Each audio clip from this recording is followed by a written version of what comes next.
Hello everyone. Ari kita subong sa aton diri nga area sa Concepcion, no. So 5 hectares na diri ang aton nga plantation pero subong ari na kita sa replanting period. So nag-replanting na ni ang unang hektarya kag amo na nito siya sa ibabaw. So mga pila na ganitay ka months ni? Mga madlagan sa to. Madalagan sa to ang aton diri nga 1 hectare nga kuana puno na, no?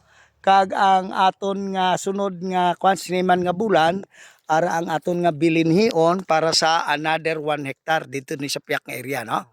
So amo na siya and then by December ma-transplant naman kita replanting dito sa piyak man naton nga area bali duwa naman ka hektarya, no? So kada bulan ni may isa kita ka hektarya guro nga itanom para sunod-sunod ang pag-ani tatay, no? So amo na di.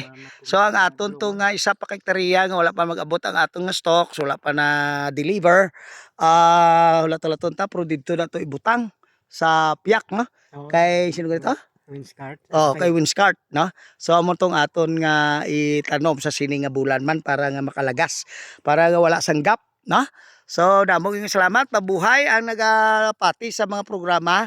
Medyo antos lang anay kita kay tisubong kuan pa lang planting period kita, hindi pa harvest time diri sa aton sa area sang Concepcion. So mabuhay ang nagapati sa mga programa naton. Abay pa nga matigayon ini tanan nga masarangan naton ang mga ginatubang nato ng mga challenges, no? Sige. So mabuhay ang Prime Universal Business Venture together with our farmers. Salamat sa tanan.